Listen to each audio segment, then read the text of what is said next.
our next speaker is Khushi Jadhav. She is a podcast host and conversationalist. And today, she's going to be diving into the nuances of human connection. So, Khushi Jadhav, friendship, set your order, friendship. Khushi Jadhav, over to you. Wow, full house, damn. That's incredible. How's everyone feeling? Good. It was super cold this morning, so I'm glad that we're cozy and we're at, comfortable. These chairs look actually super comfy. Talking about comfort, one of my favorite comfort shows is Friends. Has anyone watched it here? I see some oldies and I see some youngins, so please tell me you guys have. Yes? Put your hand up. I can't even see. Yeah? Okay, if you haven't, go watch it. It's on Netflix and go and watch it before it goes off. But my favorite episode on Friends is that one where Joey reaches out for his sandwich and then Ross thinks that he's saving him, and then he has this profound affinity for life. Does anyone know what I'm talking about? No. Okay, looks like you guys are fake friends. So I wanted to share this fact. Rachel and Monica were only 24 years old in the first episode of Friends. 24 years old. In fact, the entire show did 418 million hours of viewership time by just being on Netflix. So you can really say they've sold this idea of being this, perfect friendship group right in the heart of New York City. And a lot of us will probably reach Rachel and Monica's age and think to ourselves, when will this happen to me? Why hasn't it happened to me? As a former introvert, I couldn't even order my own food sort of introvert. An army brat, so I've had to reintroduce myself more times than I can count. And someone who's had 11 jobs at the age of 22 years old.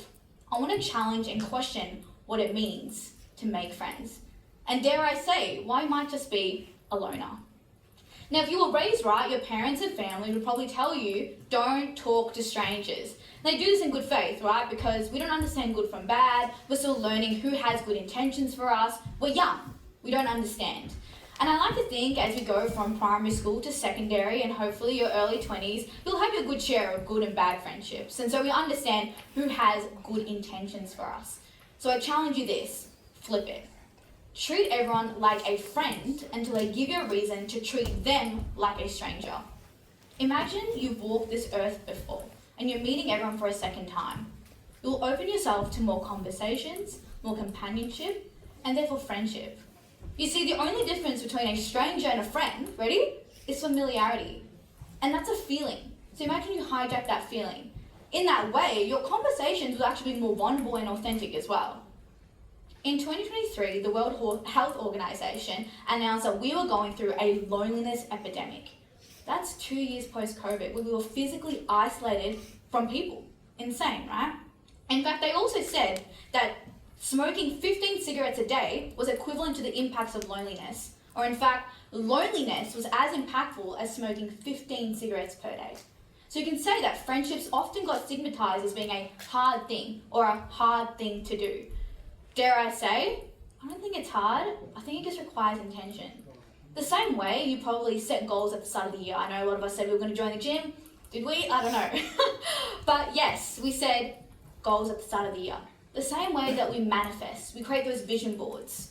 It's the same thing with friends. And sometimes I like to think about, setting my intentions when it comes to friendships or the one or relationships through this metaphor. Imagine you're at a restaurant. You sit down, you look at your menu.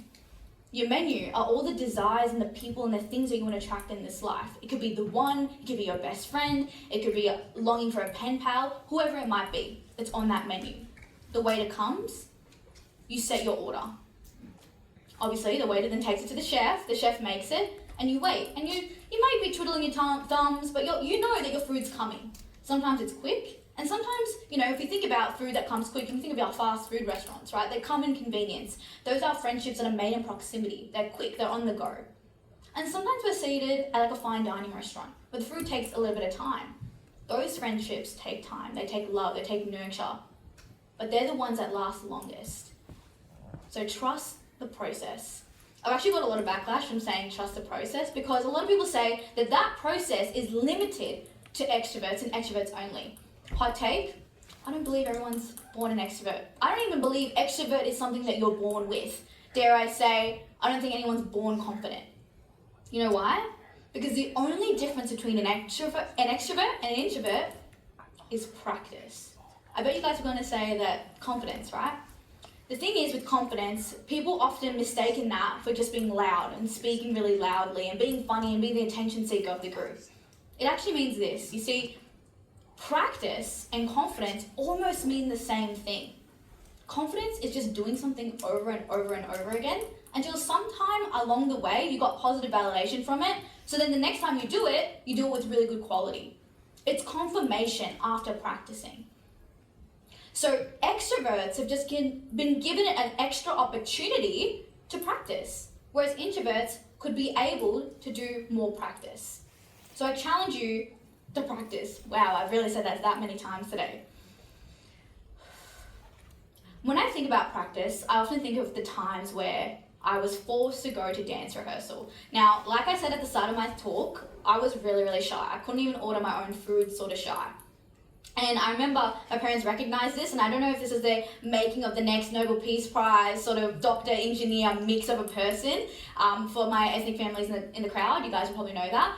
But it's a big thing, and they probably saw this and were like, okay, well, like this girl can't even speak, like how's she going to be the Nobel Peace Prize engineer doctor sort of person? And the thing is, because they recognized that I hadn't practiced enough at an early age, I got that opportunity to do so. So I would go to dance rehearsal, dreading the fact that the performance would be at the end of the year. But at the end of the day, I was given an opportunity to do something over and over and over again until I got good at it, and at least I would have some sort of confidence to perform on stage. How are we all feeling? Feeling good?